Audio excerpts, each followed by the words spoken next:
What's up, gang? We back with another one today. We're reading this.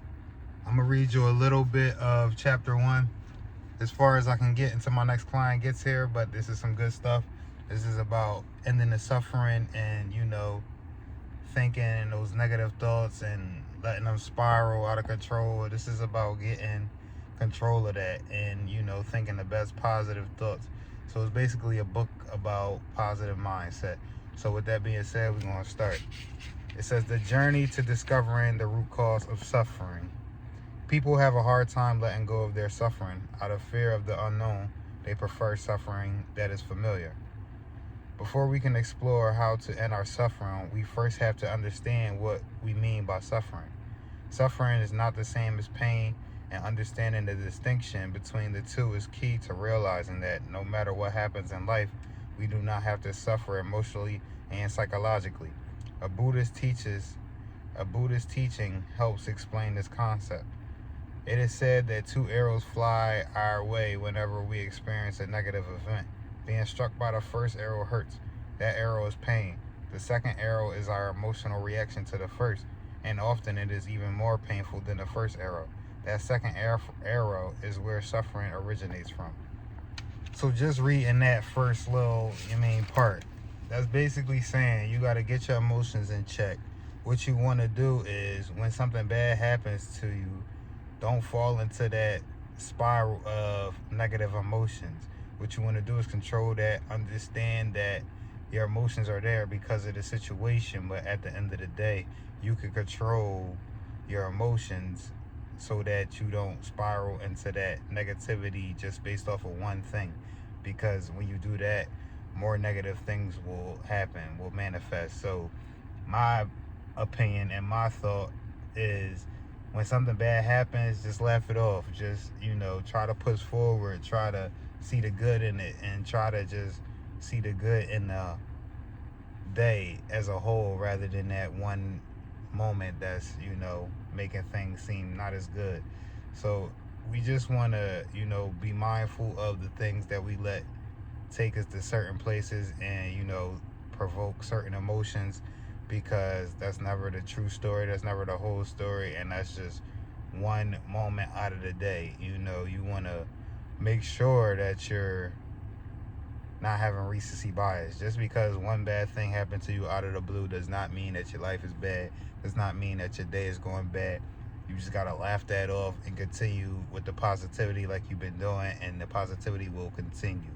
There's always going to be one random act that tries to throw you off your game, and it's up to you to not let it. It's up to you to keep pushing forward and keep that same, vibe that you had prior to that. So when you feel those emotions coming on, you just got to be honest with yourself. Know that it's not you. Know that it's not your life. Know that it is just that moment that is, provoking those emotions. Understand that, and then not suppress them, but let them pass through and understand where they're coming from. And before you know it, you'll be back to that same old vibe that you was at before that. You'll be positive. You'll stay there, and you won't, cause multiple bad situations to happen because you want to spiral down a negative vibes, tunnel or whatever. So with that being said, man, we're going to continue this chapter. It says, the Buddha explained, in life, we can't always control the first arrow. However, the second arrow is our reaction to the first. The second arrow is optional. In other words, pain is unavoidable, but how we react to that pain is up to us, and that reaction will dictate whether or not we suffer. Now, I'm not saying that the difficult experience we've been through are all in our heads. On the contrary, terrible and unfortunate things happen to people every single day. I'm saying that although we inevitably experience pain in our lives, suffering is optional, and it is this suffering from which we can learn to free ourselves. When I first heard the story of the 2 arrows, it was a revelation. It gave me a new way to understand the suffering I was experiencing. The problem wasn't the pain itself. It was in my reaction to the pain. But this excitement was quickly followed by a wave of confusion. How could I simply choose not to suffer? If it were as easy as that, no one would suffer anymore. On my journey to find peace, I came across many teachings, studies, and methods that promised to eliminate this suffering. I read dozens, if not hundreds, of books studied psychology and philosophy, talked to therapists, and tried changing my habits, waking up at 4 a.m., following a vegan diet, becoming more structured and disciplined. I did shadow work, breath work, energy work, hypotherapy, studied personality types, meditated daily, went on spiritual retreats, followed spiritual masters, and researched ancient religions.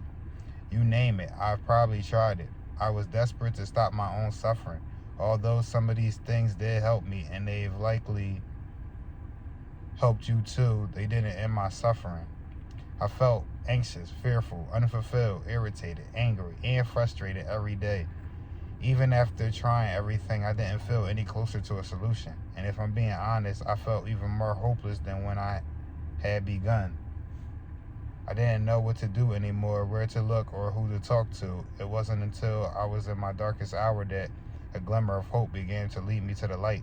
Suddenly, after years of searching, I stumbled upon a concept that took me right back to the teaching of the 2 arrows and how I could prevent the second from hitting, so I didn't have to suffer emotionally anymore. The answer was in understanding how our minds work and how the human experience is created. Okay, so we off to a good start, man. I like this.